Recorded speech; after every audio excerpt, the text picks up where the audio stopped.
네, 안녕하세요. 이번 시간은 첫 시간으로 생물 소재 산업 동향에 대해서 공부해 보도록 하겠습니다.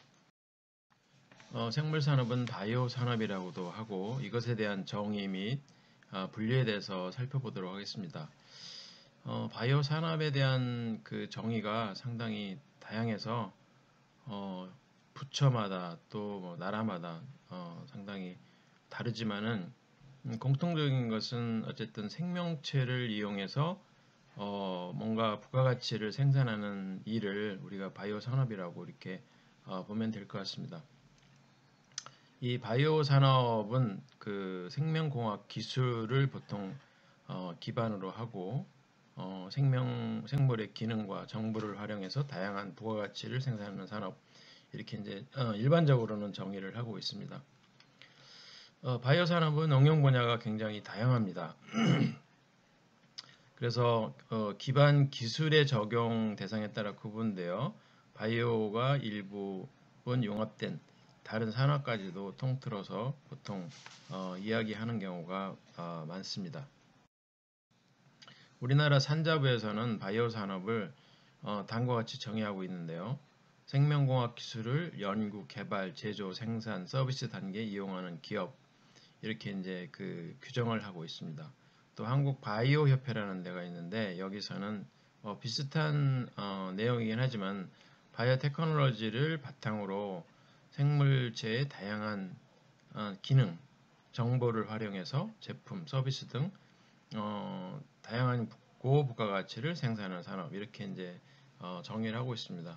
뭐 산자부 정의나 한국 바이오 협회 정의나 크게 차이는 없는 것 같습니다.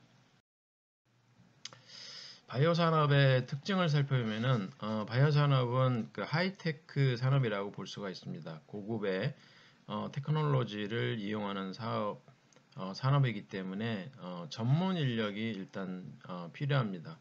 그래서 우리가 이제 이런 산업을 기술 집약적 지식 기반 산업이다, 이렇게 이제 얘기를 하죠. 그래서 이 바이오 기업의 연구 개발 역량이 매우 중요합니다. 기술 의존도가 높기 때문에 그 산학의 협력 체제 구축, 또 데이터의 체계적 관리, 이런 것들이 이제 필요하고요. 기술에 비해서 자원에 대한 의존도가 적기 때문에, 다시 말하면은 이제 우리가 이 인터넷 어떤 그 소프트웨어를 개발한다, 뭐 그럴 경우에는 사실 크게 뭐 어떤 뭐 장비가 드는 게 아니고 기계가 필요한 것도 아니고, 그렇죠. 또 뭐 그 어떤 세포를 키워가지고 뭐 그 백신을 개발한다 했을 때도 뭐 대단한 어떤 그 소재가 필요하지가 않습니다. 그냥 세포를 키워서 거기서 생산하는 것을 분리하면 되기 때문에 이 자원이 그렇게 많이 필요가 없다는 그런 특징을 가지고 있고, 제한된 환경적 특성을 가진 나라에서 이제 그 적합한 산업이다. 우리나라처럼 자원이 많이 나지 않는 소규모 국가에서, 그 땅이 좁은 그런 국가에서 이제 하기에 적합한 그런 사업이다, 그런 얘기고요. 그 다음에 이제 그 하이 리스크 하이 리턴이라 그래가지고 위험은 많이 따르지만은 잘만 되면은 이제 수익이 많이 나는 그런 산업이기 때문에 그 선진국에서 보통 이제 해야 되는, 그러니까 1인당 평균 소득이 3만 불 이상 되는 나라에서 해야 되는 그런 대표적인 산업 중에 하나라고 볼 수가 있습니다. 그래서 그 이 투자 금액이 상당히 높은 편, 초기 투자 금액이 높고 회수 기간이 길기 때문에 장기 투자가 필수적입니다. 그러니까 예를 들어서 이제 우리가 그 제약 산업에서 그 어떤 뭐 바이오 신약을 개발한다 그랬을 경우에 보통 15년 정도 장기 투자를 하고 최소 뭐 1,000억, 여기서는 이제 좀 적게 잡아서 1,000억이지 실제로는 뭐 1조 원 정도가 투자가 보통 된다고 그럽니다. 그런데 이렇게 이제 투자를 해도 그 실제로 최종적으로 그 이게 약물이 개발이 될지 승인이 될지 그것은 이제 굉장히 퀘스천 마크죠. 그래서 5천에서 뭐 10,000개 시도를 해서 하나 정도 될까 말까 할 정도로 확률이 굉장히 낮은 그런 비즈니스라고 볼 수가 있는데, 그럼에도 불구하고 이제 그 고수익 사업이기 때문에 이번에 뭐 우리가 코로나를 겪으면서 느꼈지만은 그 백신을 개발한다든지 아니면 진단 키트를 개발할 경우에 굉장히 그 돈을 많이 벌 수 있다는 것을 우리가 알 수가 있었습니다. 바이오 산업의 또 다른 특징은 다른 어떤 기술과 그 융합으로 이루어지는 그 집적화 산업이라고 볼 수가 있는데, 대표적으로 이제 유전자 치료 같은 것들 또는 뭐 그 합성 생물학, 예를 들어서 이제 유전자를 합성하는 거죠. 이 유전자 합성을 하기 위해서는 이제 유전자 분석도 필요하지만은 공학적인 어떤 기술이 또 들어가야 됩니다. 그래서 융합적인 어떤 요소가 굉장히 강한 거죠. 그다음에 정밀 의료, 디지털 헬스케어 뭐 이런 경우는 이제 의료 정보를 가지고 있어야 되고 또 빅데이터 분석을 해야 되기 때문에 IT하고 메디컬 사이언스가 이제 같이 융합이 된 그런 케이스가 되겠고, 또 바이오 에너지라든지 바이오 소재 이런 것들은 이제 바이오 테크놀로지 기술이 필요하고 또 에너지 관련된 기술이 필요합니다. 두 개가 이제 융합돼서 이루어지는 산업이라고 볼 수가 있습니다. 또 약물 전달, 바이오 나노 로봇 같은 경우는 이제 바이오 테크놀로지 기술도 당연히 필요하고 또 나노 테크놀로지 기술이 또 필요합니다. 이 두 개가 접목이 돼야만 약물 전달 그 나노 로봇을 개발할 수가 있는 겁니다.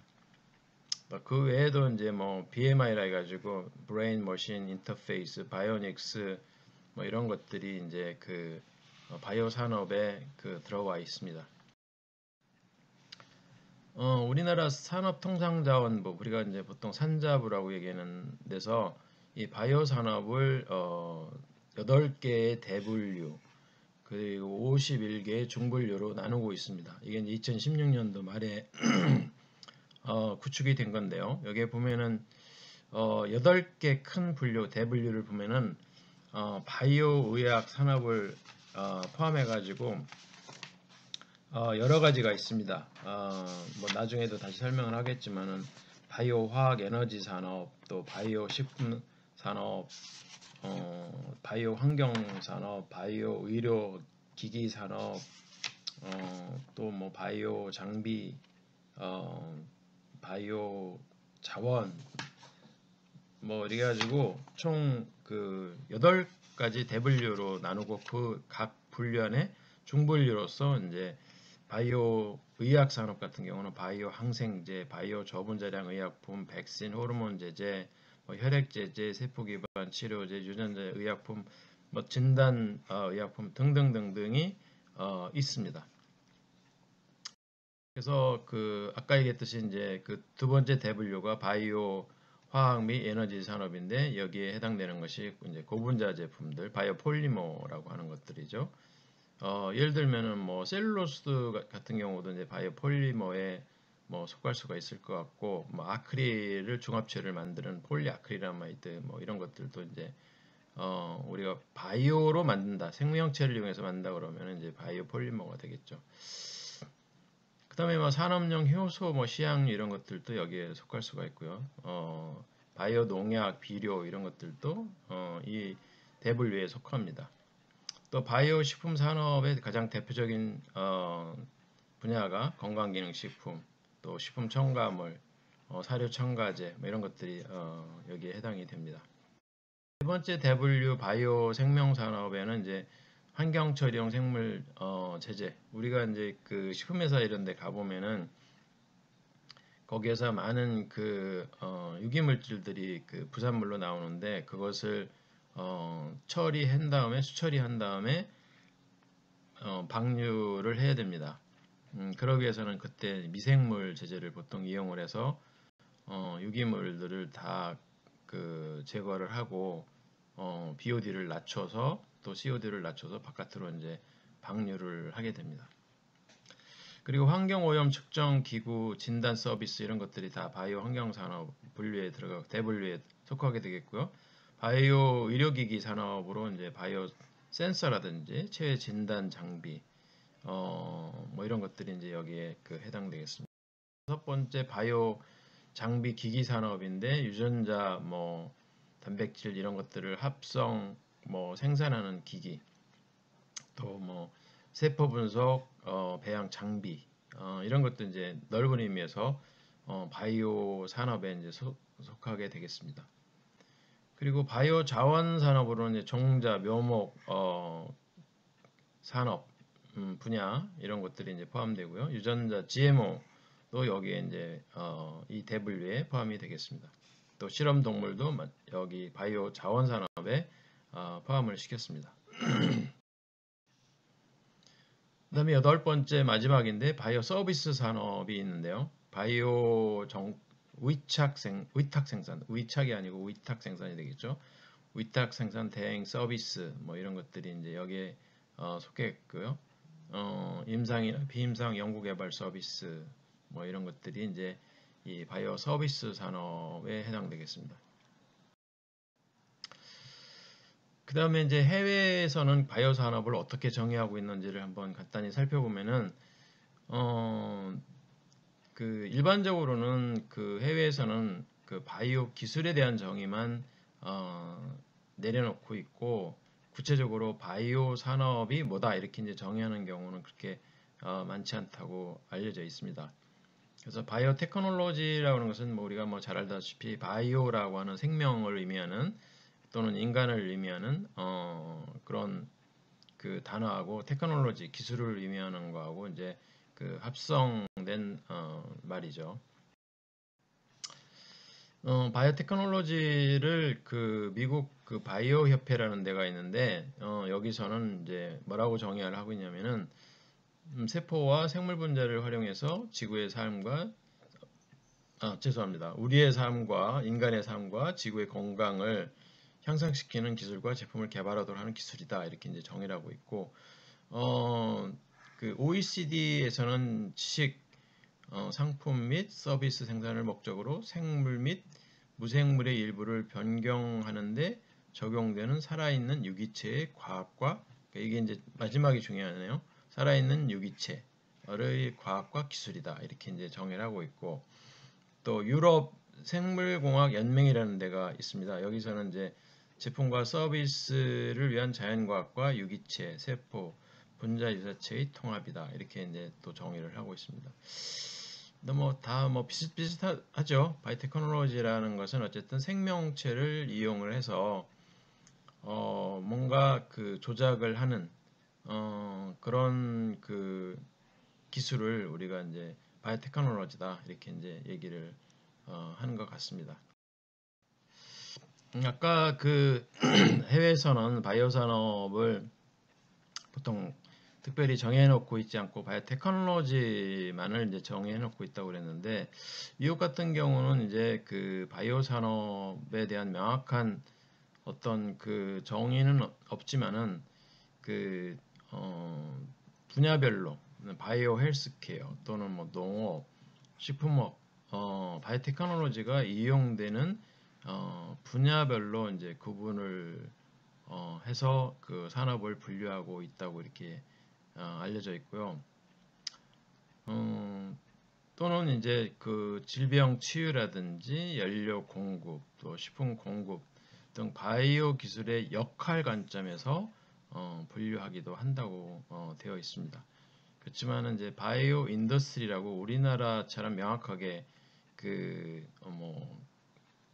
구분하고 있지는 않은 것 같습니다. 미국 북미 산업 분류 시스템에 보면은 이제 미국이라든지 캐나다에서 주로 이제 활용되는 산업 분류 시스템으로 이제 생각이 되는데 이제 바이오 산업에 속하는 분야가 농업, 식품, 그리고 산업 환경, 바이오 과학 제품 유통, 정보학 및 보건 IT, 의료기기 및 장비 제조 업체, 제약과 치료제, 그리고 관련된 연구 개발, 의료 실험실 및 시험실 습관 이렇게 6개 분야로 이 바이오 산업을 이제 분류를 해놓고 있다 이렇게 이제 얘기를 하고 있습니다. 네, 유럽에서의 바이오 산업을 분류를 보면은 우리나라도 이제 이런 유럽 시스템을 많이 뭐 한 10여 년 전만 해도 많이 활용을 했었는데 그린 바이오라는 게 있었죠. 이 그린 바이오는 농업 바이오를 의미하고요. 좀 더 구체적으로 설명하면은 주로 식물체 그리고 식물 세포를 활용해서 식품이라든지 생체 자료 또는 에너지를 생산하는 기술이다. 이렇게 이제 보통 정의할 수가 있고요. 그다음에 레드 바이오는 다른 말로 얘기하면은 의약 바이오가 되겠습니다. 그래서 의약품이라든지 치료제를 생산을 할 때 생명공학 기술을 이제 응용해서 생산하는 경우 우리가 의약 바이오 또는 레드 바이오테크놀로지다 이렇게 이제 얘기를 합니다. 마지막으로 이제 산업 바이오 분야인데 화이트 바이오라고 그 얘기를 하고요. 이 분야는 식품 등을 제조 또는 대체 에너지, 바이오 연료 또는 생체 소재 등을 포함해서 산업 목적으로 생명공학 기술을 적용하는 산업 분야를 의미하게 되겠습니다. 좀 더 포괄적인, 그러니까 농업 바이오하고 의약 바이오를 제외한 나머지 바이오 산업을 화이트 바이오다 이렇게 이제 보면 될 것 같습니다. 중국에서도 바이오 산업을 분류를 하고 있는데요. 뭐 중국 얘기가 나와서 말인데 그 옛날에는 이제 중국을 우리가 뭐 후진국 수준으로 이렇게 이제 좀 낮게 보는 때가 있었는데 지금은 엄청나게 기술이 발전하고 있는 걸 볼 수가 있고 가장 그 두드러진 예가 우리가 이제 그 연구자로서 네이처라든지 셀이라든지 사이언스 이런 세계적인 탑 저널에 논문을 실는 것이 이제 로망이죠. 옛날에는 그 논문들을 보면은 거의 뭐 유럽의 선진국들 또는 미국 과학자들이 대부분을 차지하고 있었는데 요즘은 그 중국 그 본토에서 발표되는 그 CNS 논문들이 굉장히 많아졌다는 겁니다. 여러분들이 뭐 네이처만 들어가 봐도 금방 확인할 수가 있어요. 그래서 이 중국의 그 경제 성장도 무섭게 빠르게 그 성장하고 있지만은 이 바이오 산업 또 기술 이런 분야가 굉장한 속도로 지금 치고 올라가고 있다는 것을 느낄 수가 있습니다.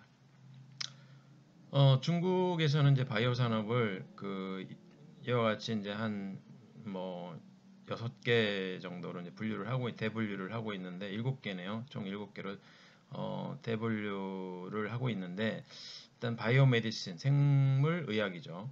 이 생물 의학 분야에 그 바이오테크놀로지 메디신이 있고요. 그다음에 케미컬 메디신도 여기에 이제 넣었고 그다음에 좀 독특한 게 트래디셔널 차이니스 메디신이라는 것을 넣었습니다.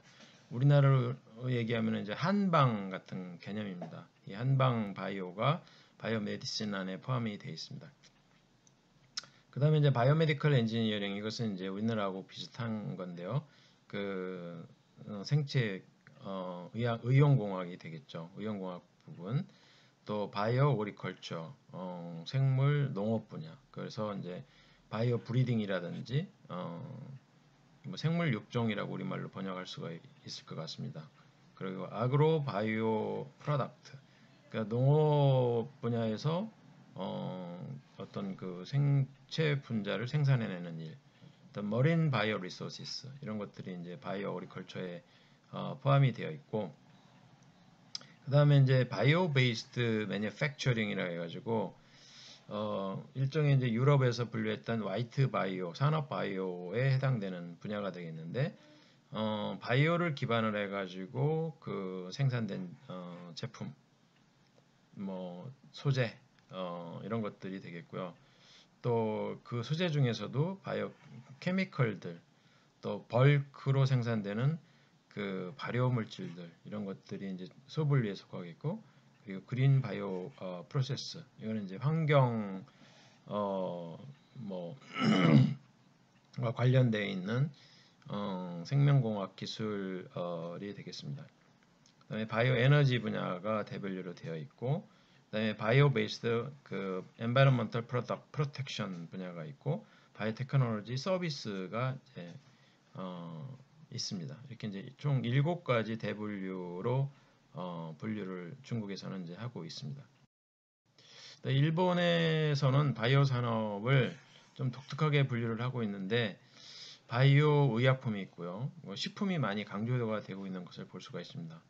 그 다음에 그 외 식품이 또 별도로 있고요. 그 외 식품 말고 그 외 식품이라고 하는 것이 이제 뭔지는 잘 모르지만 아마 건강기능식품이 아닐까 저는 이제 생각을 하고 있습니다. 또는 뭐 식품 첨가물도 여기에 포함이 될 수도 있을 것 같고요.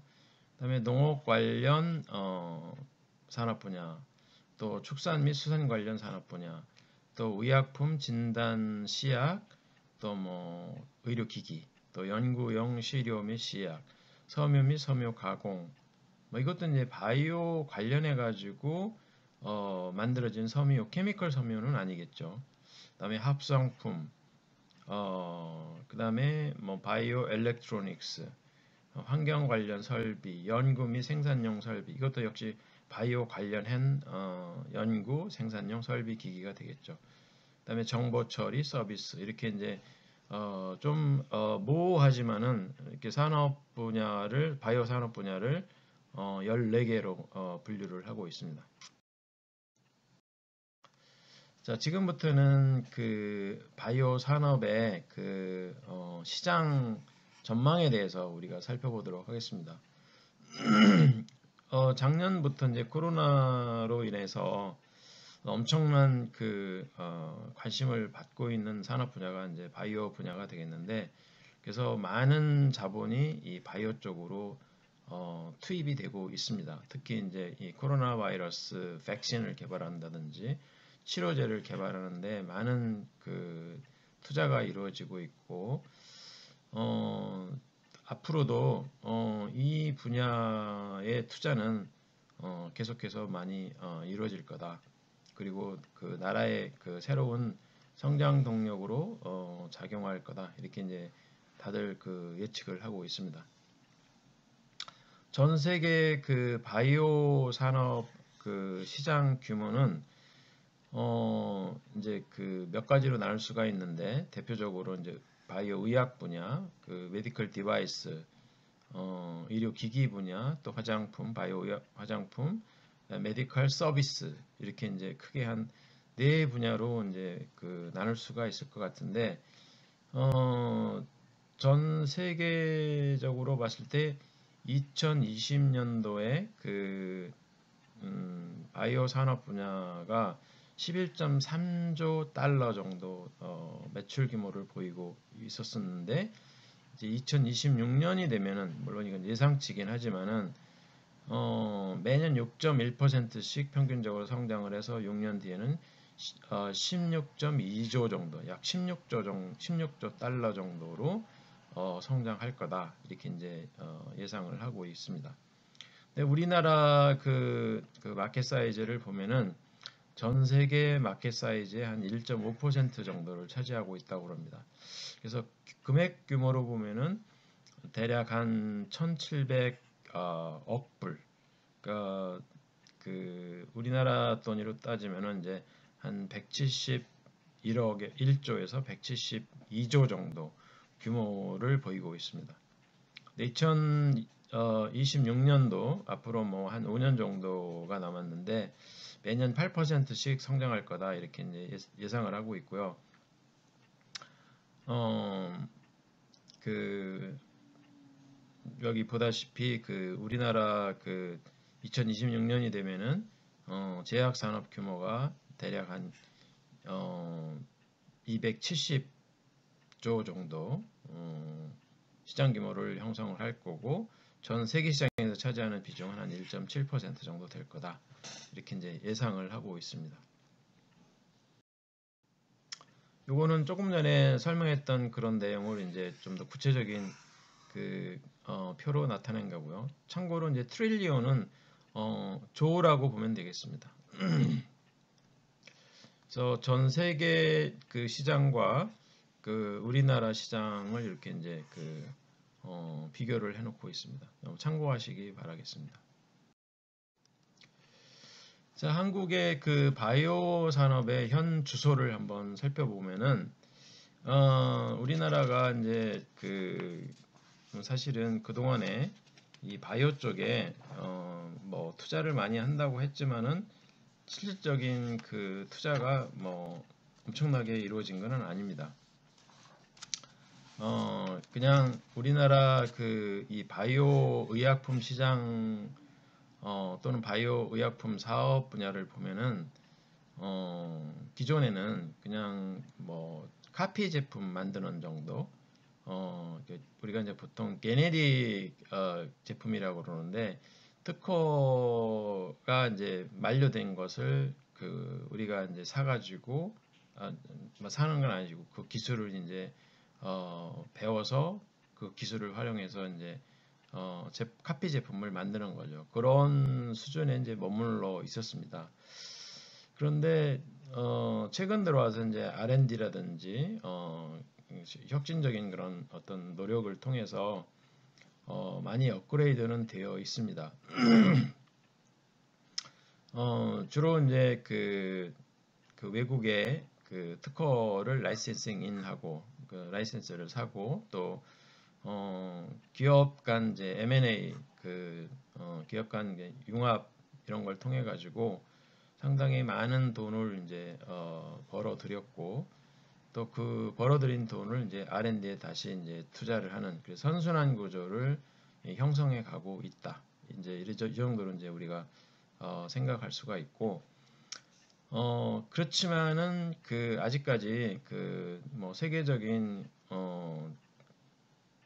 다국적 제약회사들하고 비교를 했을 때는 아직 많이 뒤떨어져 있다. 왜냐면은 우리나라에서 나오는 그 제품 중에서 블록버스터가 없어요. 최소한 1조 원 이상의 그 매출을 올리는 그런 약물들이 단 한 품목으로 1조 이상을 올려야만 이제 우리가 블록버스터라고 그러는데 그런 제품들이 아직은 안 나오고 있는 그런 상황입니다. 또 의료기기 분야라든지 또 서비스 분야 이런 분야는 사실은 이제 여러 가지 법적인 제도가 뒷받침이 또 돼야 되는 그런 상황인데 아직은 이제 초보 단계에 머물러 있는 그런 상황이고요. 특히 이 의료 서비스 분야에서 이제 텔레메디신이라는 것이 이제 중요한 화두로 등장을 하고 있고 또 텔레파마시 뭐 이런 것도 이제 굉장히 중요한 이슈로 등장을 하고 있습니다. 다시 말해서 원격 진료, 원격 처방 뭐 이런 것들이 되겠는데 이런 거는 이제 제도적인 뒷받침이 돼야 됩니다.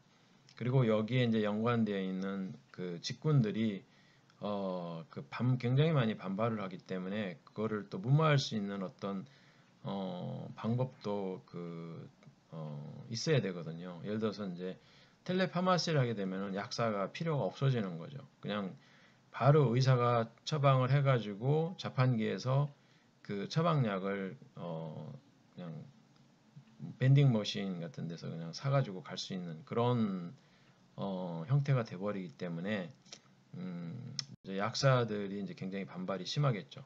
또 텔레메디신 같은 경우도 이렇게 되면은 이게 이제 의사들 수요가 뭐 지금은 뭐 부족하다 이렇게 얘기하는데 의사 공급 과잉 상태가 이제 나타날 수가 있습니다. 무슨 말이냐면은 이제 한 의사가 텔레메디신이 실행이 되면은 여러 환자들을 동시에 이 화상으로 보고 치료할 수가 있으니까 뭐 옛날에 의사가 10명이 필요하던 것이 이제 뭐 절반만 필요할 수도 있는 그런 시대가 이제 오는 거죠. 뭐 극단적인 경우는 한 명이 10명 10명 의사를 대체할 수 있는 그런 시대가 다 도래할 수가 있는 겁니다.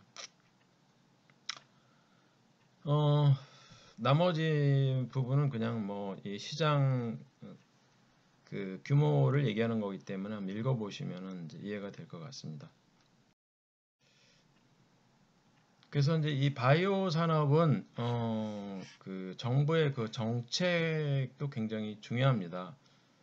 이거를 정부에서 이제 그 의지를 가지고 지원을 하느냐, 그렇지 않느냐에 따라서 이 바이오 산업 분야가 앞으로 그 엄청나게 이제 성장할 수도 있고 또 굉장히 느리게 성장해서 선진국을 영원히 따라잡지 못하는 그런 상황이 될 수도 있고 사실 지금 뭐 코로나로 인해서 우리나라도 뭐 삼성 바이오로직스라든지 뭐 여러 군데 있죠. 뭐 시즌이라든지 이런 데가 이제 굉장히 많이 성장을 하고 있고 또 이 바이오 분야에 많은 회사들이 셀트리온이라든지 뭐 그 제약회사들 이런 바이오 제약회사들이 이제 많은 투자를 지금 하고 있는데 정부에서 이제 또 그 정책적인 뒷받침을 해줘야 앞으로 계속 전진해서 이 선진국 대열에 이제 우리가 낄 수가 있는데 아직은 사실 굉장히 어, 뒤처져 있다. 그래서 이제 정치적인 어떤 지원이 상당히 정책적인 지원이 상당히 필요하다 이런 내용이 되겠는데 그 산자부에서 2019년도에 급하게 바이오 헬스 인더스트리에 대한 그 혁신 전략을 발표를 했습니다.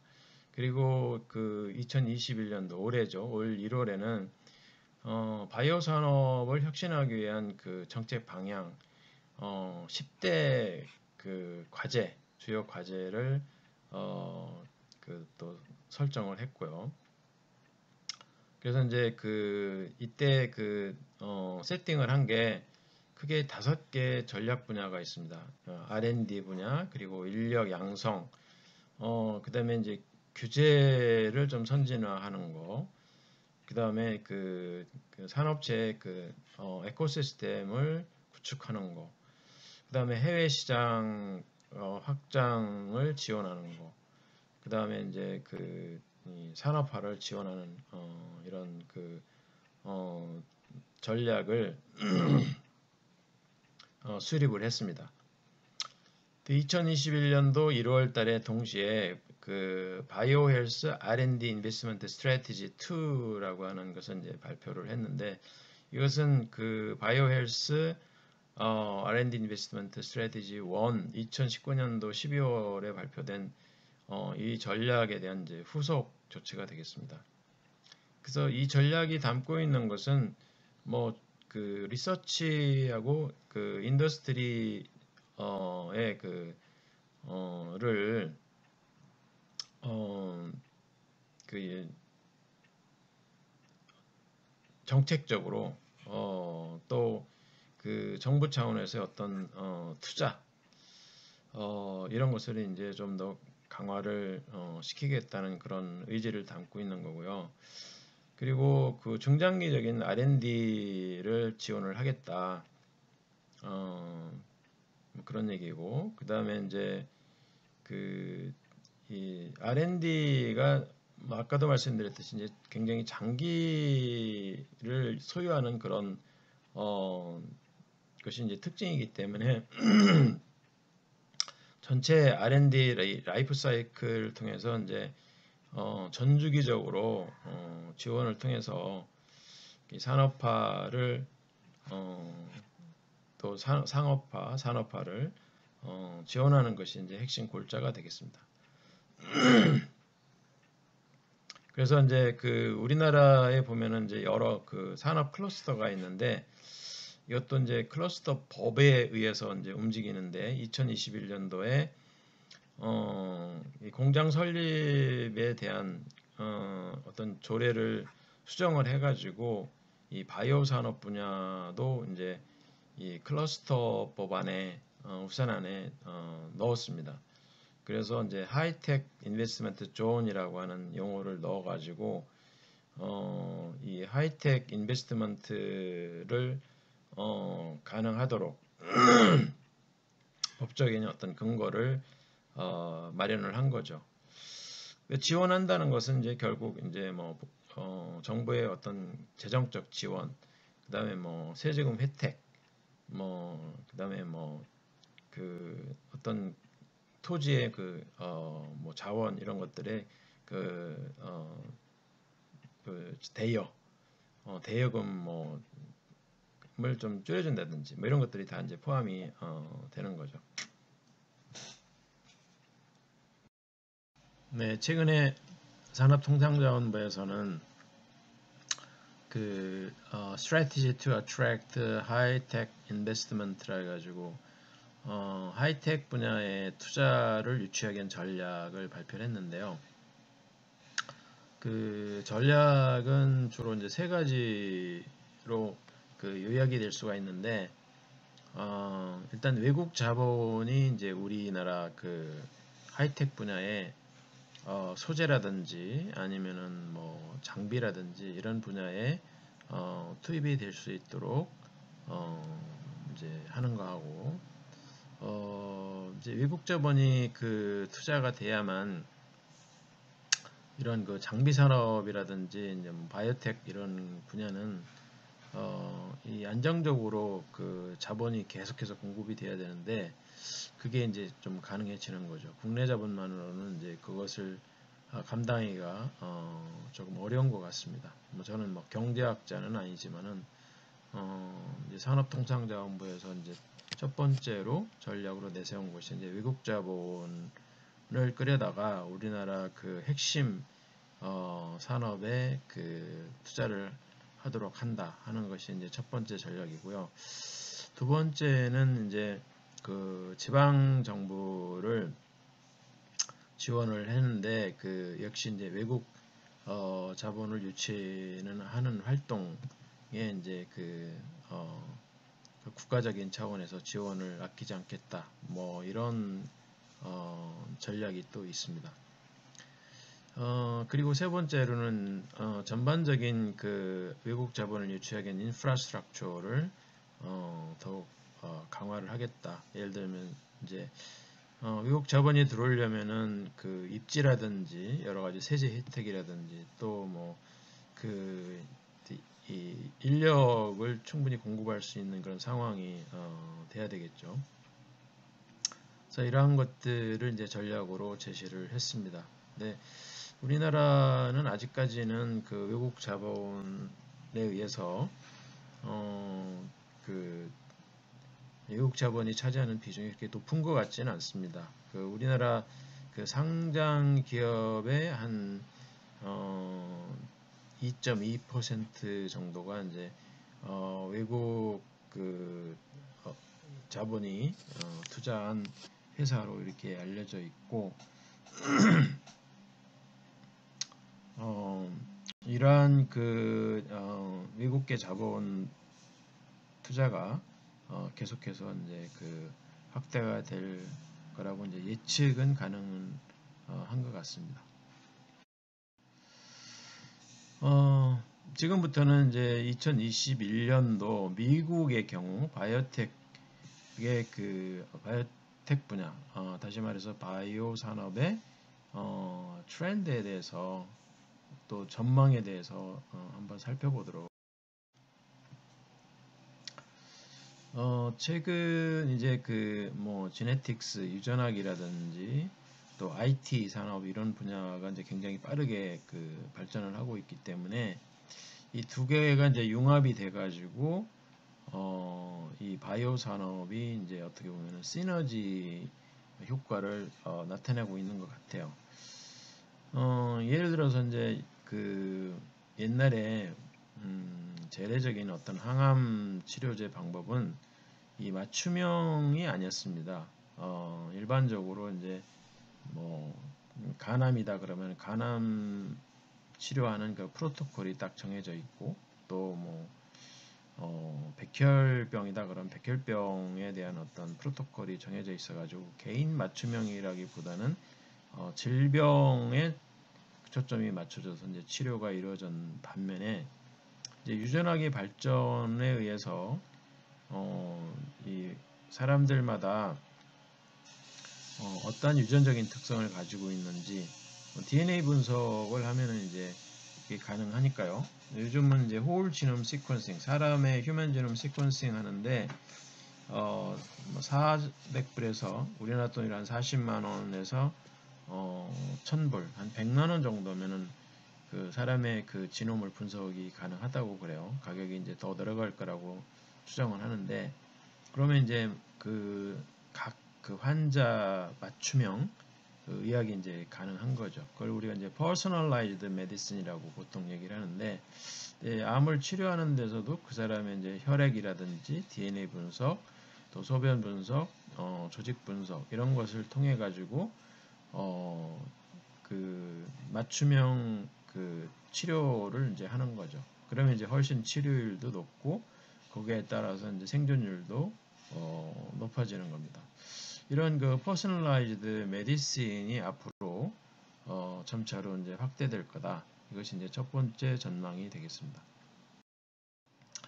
두 번째는 이 어떤 혁신적인 신약을 개발하든지 또는 뭐 혁신적인 그 어떤 바이오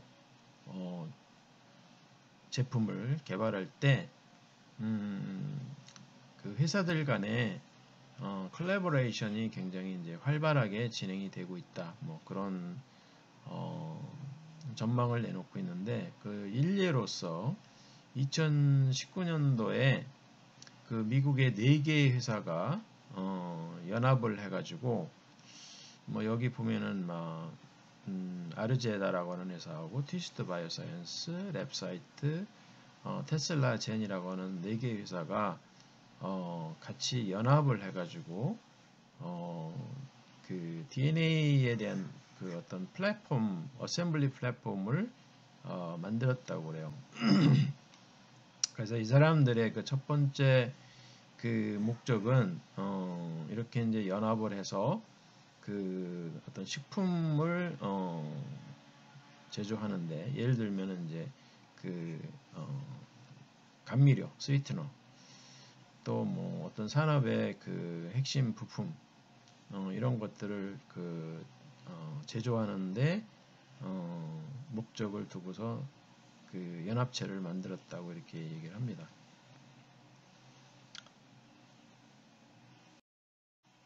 세 번째 전망은 이 드럭 리서치에서의 그 엄청난 향상이 있을 거다 하는 것이 이제 그 세 번째 전망이 되겠습니다.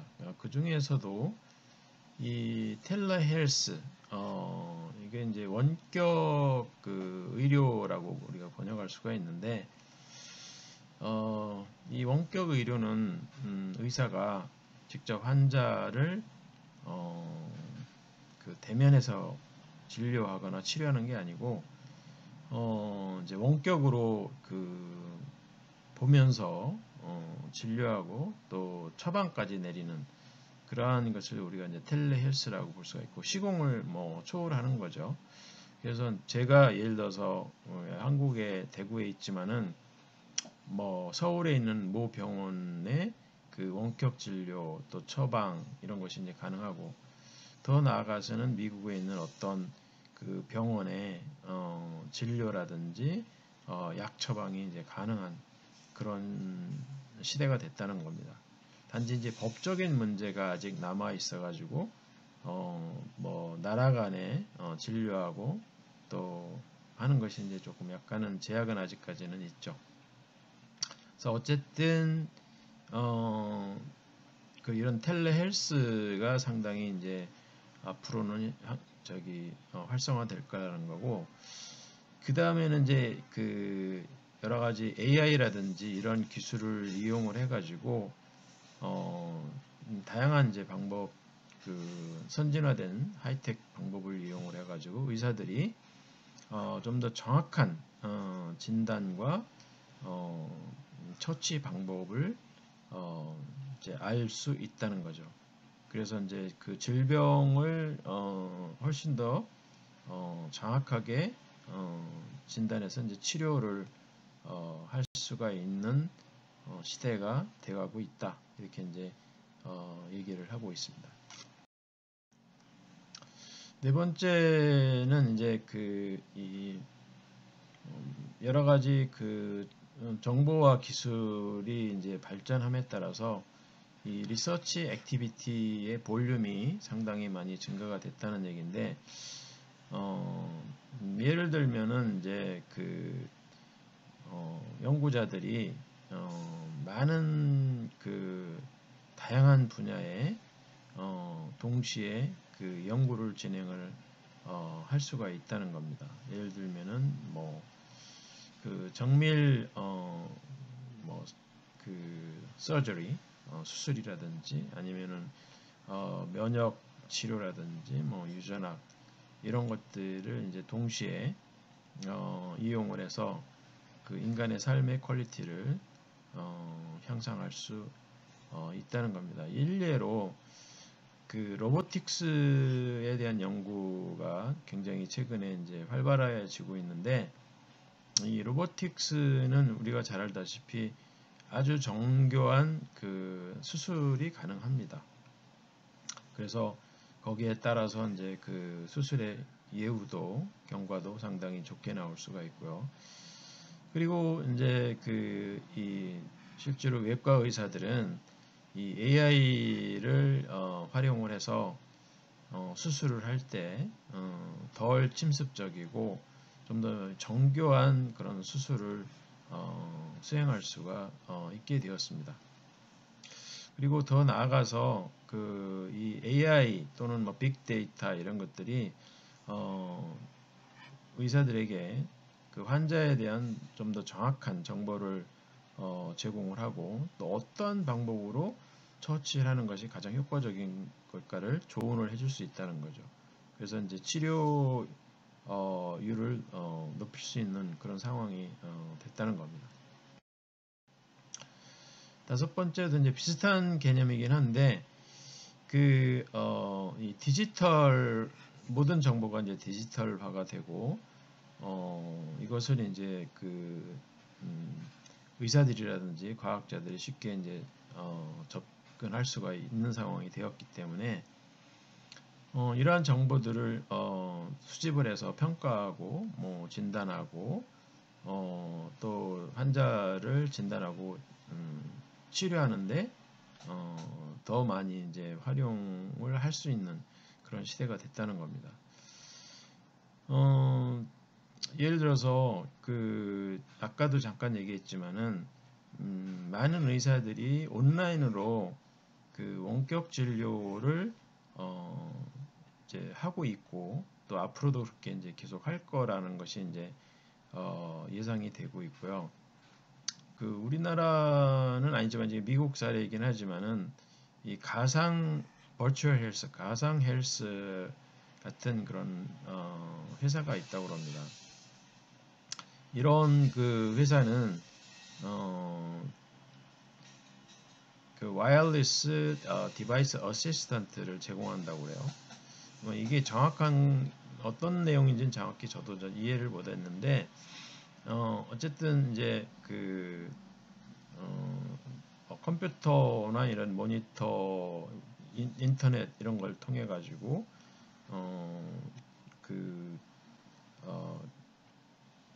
의사로 하여금 정확한 진료를 할 수 있는 그런 정보를 제공할 수 있다는 거고, 그리고 버추얼 다이그노스틱스, 그러니까 가상으로 진단이 가능하다는 겁니다. 그리고 아까도 잠깐 언급했지만은 일반 의사가 이 버추얼 클리닉, 가상의 클리닉에서 이 의약품을 처방을 내릴 수가 있고, 그렇게 이제 할 수 있는 이유는 이 라이브 헬스 온라인 또는 텔레닥이라고 하는 이런 어떤 플랫폼 시스템을 통해서 환자에 대한 또는 의약품에 대한 이 데이터베이스에 이제 접근이 가능하고, 온라인으로 그래서 이제 정확하게 환자에 맞는 메디슨을 의약품을 처방하는 것이 이제 가능하기 때문에 이런 것을 우리가 이제 텔레프래틱스라고 얘기할 수가 있습니다. 그러니까 원격 처치 뭐 이렇게 이제 우리말로 번역할 수가 있겠죠. 그래서 이 분야가 앞으로 이제 바이오텍 그 분야에서는 계속해서 이제 증가될 거다 이렇게 이제 예상을 할 수가 있습니다. 여섯 번째는 이 바이오텍 제품들, 뭐 의약품으로 이제 대표되는 바이오텍 제품들의 이 가격을 적정화할 수 있는 시대가 됐다. 무슨 얘기냐면은 그동안에는 이제 어떤 그 의약품이 개발이 되면은 그 의약품을 홍보하고 또 뭐 프로모션 이런 것을 뭐 많이 해야 되는데 그러기 때문에 그 거품이 많이 끼어 있었는데 이거를 그 어떤 의약품이 있으면은 그것을 그 해당 그 소비자들한테 직접 그 데몬스트레이션을 이제 할 수 있는 시대가 됐다는 거죠. 물론 아직까지는 이게 이제 우리나라 같은 경우는 뭐 광고 정도로밖에는 안 되는데 이제 그 선진국을 중심으로 해가지고 어떤 의약품의 효능에 대해서 바로 그냥 실시간으로 데몬스트레이션을 할 수 있도록 이제 하는 시대가 될 거라는 겁니다. 되고 있고 이미 된 부분도 어느 정도 있고.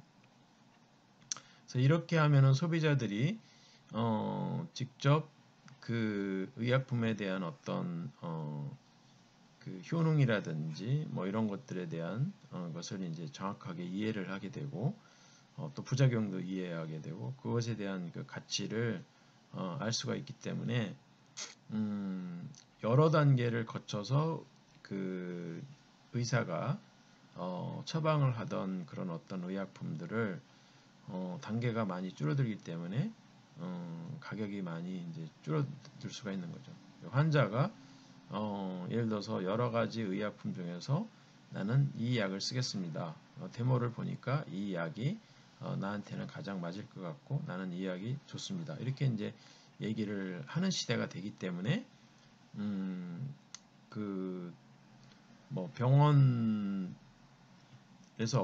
의사가 어떤 약을 이제 뭐 선택을 하고 뭐 이런 게 이제 여지가 줄어들고 소비자들 환자들의 선택권이 더 늘어나는 거죠. 이렇게 되면은 이제 이 의약품의 가격이 훨씬 줄어들 거다 이렇게 이제 예상을 합니다. 지금은 사실 뭐 의약품들이 의약품 유통에 대해서는 저는 잘 모르지만은 굉장히 복잡한 유통 과정을 거쳐서 이게 그 이루어지고 있기 때문에 여러 단계를 거쳐서 단계를 거칠 때마다 이 가격이 올라가는 걸로 알려져 있습니다.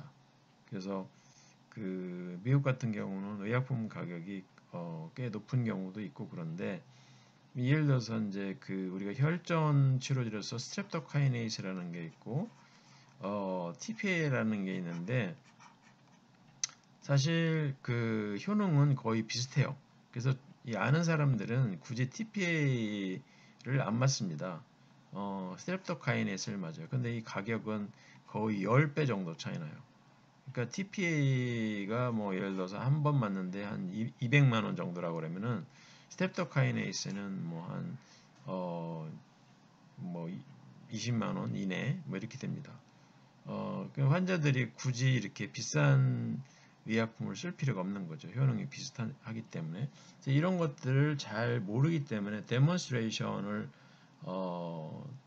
그 보질 못하기 때문에 그냥 막연하게 TPA가 좋다 뭐 이래가지고 TPA를 쓰는데 데몬스트레이션을 보고 나서는 이제 이 TPA를 안 쓰고 스트랩토카이네이스를 선택할 가능성이 이제 높아지는 거죠. 네, 그 다음에는 이제 그 클라우드 시스템의 도입으로 따로따로 떨어져 있던 정보들을 한 군데에 모아서 그것을 이제 그 분석하고 해석하는 것이 이제 가능해졌다는 거죠. 이런 거를 통해서 이제 그 어떤 환자에 대한 정보 또 뭐 신약 개발 이런 것들이 이제 굉장히 빨라질 수 있다. 그런 얘기가 되겠습니다. 그 그다음에 이 의약품을 개발하는 것도 중요하지만 이것을 이제 승인을 받는 게 굉장히 긴 여정인데, 미국에서 최근에 도입한 것이 이제 FDA에서 리얼타임 온콜로지 리뷰 또는 RTOR이라고 이제 약자로 얘기하는데, 쉽게 말하면 이제 온라인에서 어떤 개발되고 있는 신약을 평가하는 시스템인데, 이거를 도입함으로 말미암아 이 평가하는 기간 또 FDA에서 어떤 개발된 신약이 승인되는 기간이 대폭적으로 단축이 됐다, 그런 얘기가 되겠습니다. 이 보통 전통적인 시스템으로 FDA에서 심사하는데, 신제품을 신약을 심사하는데 1 내지 2년이 걸렸다고 그러면은 이 RTOR 시스템을 이용해서 심사를 하면은 거의 절반도 안 되는 4 내지 5개월이면은 된다고 그래요.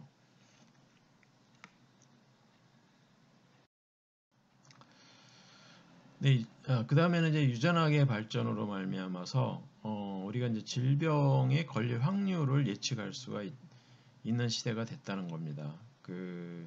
어떤 개인의 유전 정보를 들여다보면은 이 사람이 이제 암에 걸릴 확률이 얼마인지, 또 심장병에 걸릴 확률이 얼마인지, 뇌졸중에 걸릴 확률이 얼마인지, 이런 것들을 이제 어느 정도 예측하는 것이 이제 가능해진 거죠. 한 10여 년 전인가요? 미국 여배우 중에 이제 안젤리나 졸리가 있는데, 안젤리나 졸리가 유방암에 걸리지 않았는데, 유방암에 걸릴 확률이 89%이기 때문에 선제적으로 유방 절제술을 해서 매스컴을 크게 달군 적이 있었습니다. 그래서 그런 비슷한 이제 예가 앞으로도 계속해서 이제 나올 수가 있는 거죠. 그래서 우리가 유전 정보 또는 유전학이 발전함에 따라서 개인의 유전 정보를 분석을 하면은 이 사람이 이제 어떤 질병에 취약하다는 것이 이제 나올 거고, 그것을 예방하기 위해서 우리가 선제적으로 예방 차원에서 여러 가지 조치를 취할 수가 있고, 따라서 이제 수명도 연장되고 또 건강 수명이 연장될 가능성이 상당히 이제 높아진 그런 시대에 살고 있습니다. 그 다음에 이제 10번째는 이뮨셀 펑션에 앞으로 더 많은 관심이 집중될 거다 하는 것이 이제 마지막 이 바이오 산업의 전망이 되겠습니다. 우리가 이번에 코로나를 겪으면서 이 면역이 굉장히 중요하다는 것을 다시 한번 절감을 했죠. 앞으로도 이 면역 분야는 계속해서 중요한 연구 분야 또 응용 분야가 될 거라고 이렇게 생각을 하고요. 그래서 앞으로도 이 바이러스라든지 박테리아와 관련해 가지고 이걸 이제 효과적으로 치유하기 위해서는 이 면역 기능을 잘 이해를 해야 되기 때문에 이쪽 분야의 연구가 굉장히 활발해질 거다, 이렇게 이제 얘기를 하고 있고, 또 최근 들어서 면역 질환이 많이 증가를 하고 있어요. 예를 들면은 이제 요즘 파킨슨 병이라든지 또는 알츠하이머 병이라든지 아토피라든지 여러 가지 연증성 대장 질환이라든지 이 염증과 관련되어 있는 질병들이 굉장히 많이 증가를 하고 있고, 그런 것들에 대한 치료 방법이 아직까지 명확하게 개발이 되어 있지 않습니다. 그래서 이쪽 분야의 연구가 굉장히 활성화될 것이다, 이렇게 이제 전망을 하고 있습니다. 다음으로는 2021년도 그 미국에서 바이오 산업 분야가 이제 얼마큼 성장할 거냐, 좀 더 구체적으로 수치화해서 이제 전망을 내고 있는데요.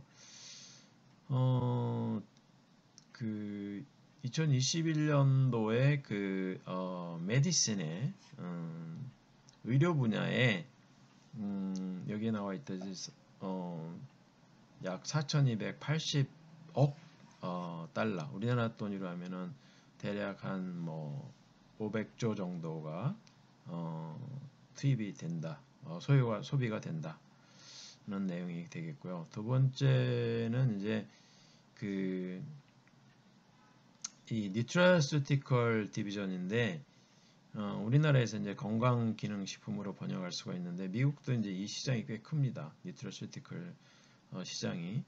이 뉴트라스티컬 분야는 이제 과학적인 검증이 아직까지는 좀 미흡한 편이기 때문에 좀 더 많은 과학적인 에비던스를 제시하는 것이 필요하다, 이렇게 이제 얘기를 하고 있고요. 세 번째 이 환경과학 분야가 앞으로 굉장한 그 주목을 받을 것이다. 이런 얘기를 하고 있고, 그 다음에 네 번째는 이 암이 전 세계에 사망 원인 1위를 차지하고 있는데, 물론 이제 뭐 미국이나 뭐 유럽 국가들은 암이 사망 원인 1위는 아닙니다. 심장병이 아직 사망 원인 1위인데, 전 세계적으로 보면은 암이 사망 원인 1위로 되어 있고요. 여기 보다시피 전 세계 인구의 한 16% 정도가 암에 걸린다, 이렇게 이제 알려져 있습니다. 그래서 이 암에 대한 연구가 활발하게 계속해서 이루어질 거고, 그 암에 대한 연구는 뭐 예방 연구, 또 뭐 이 치료 분야, 뭐 이런 것들이 다 이제 포함이 되겠죠. 그 다음에 이제 사망 원인에서 중요한 부분을 차지하고 있는 것이 이제 이 뉴럴로지컬 디소더인데, 다시 말하면 이제 주로 치매입니다. 전체 사망 원인의 한 10% 정도가 이 뉴럴로지컬 디소더에 의해서 사망이 되기 때문에, 이쪽 분야에 또 바이오텍 연구가 굉장히 이제 필요한 그런 상황이라고 볼 수가 있습니다. 그리고 여섯 번째는 머린 바이올로지 분야가 아직 미개척 분야인데, 이 해양 생물학 분야에 많은 연구가 앞으로 이루어질 거다, 뭐 이렇게 이제 전망이 됩니다. 그다음에 일곱 번째는 왜 뭐 이런 얘기를 하고 있는지 뭐 잘 모르겠는데, 이 제넨틱이라는 회사가 지금은 이제 이 다른 회사 로시하고 이제 합쳐졌는데, 미국 캘리포니아의 샌프란시스코 바로 밑에 사우스 샌프란시스코에 있는 회사입니다. 이 제넨틱이 사실은 1970년대에 유전자 조작 기술로 휴먼 인슐린을 이제 합성을 해서 이 바이오 의약품 시장을 어떻게 보면은 처음에 개척한 그런 회사라고 볼 수가 있고, 뭐 이 휴먼 인슐린뿐만 아니고 뭐 각종 효소 제제 뭐 이런 것들을 많이 개발을 했습니다. 선두 주자 역할을 많이 했어요. 그 다음에 이제 바이오텍 분야는 이제 우리가 앞부분에서도 제가 설명을 했지만은 이제 상당히 고급 인력을 필요로 하는 산업입니다. 그래서 이게 이제 인력을 앞으로 이제 충원할 때 가장 많이 인력 수요가 필요한 분야일 거다 이렇게 이제 예상을 하고 있고 그 국가적인 차원에서도 이런 일자리 창출을 위해서 이 바이오텍 분야를 어, 육성할 필요가 있는 거죠. 그리고 뭐 미래에 이제 우리나라의 먹거리가 될 수도 있는 산업입니다. 미국은 이미 이 바이오텍의 거의 뭐 선진국으로 발돋움을 했기 때문에 이 분야에 계속해서 엄청난 투자를 하고 있는 것으로 알고 있습니다. 6번은 뭐 그냥 한번 읽어보시면 알 수 있을 것 같고요. 그다음에 10번도 뭐 읽어보면 아시겠는데 그 이 fraudulent 바이오텍 스타트업들이 이제 많이 있기 때문에 그러니까 소위 말하는 사기성 바이오텍 창업하는 회사들이 많기 때문에 투자자들이 굉장히 조심을 해야 된다. 뭐 그런 얘기입니다. 네, 지금까지 바이오 인더스트리 산업 동향에 대해서 저희들이 살펴봤는데 저도 뭐 이 분야의 전공자는 아니기 때문에 다른 자료를 참고해서 우리나라나 전 세계 그 바이오 인더스트리 분야의 그 산업 동향에 대해서 한번 살펴봤습니다. 네, 강의는 여기서 마치도록 하고요. 다음 시간부터는 외부 초청 연사 특강으로 진행을 하도록 하겠습니다. 네, 수고 많으셨습니다.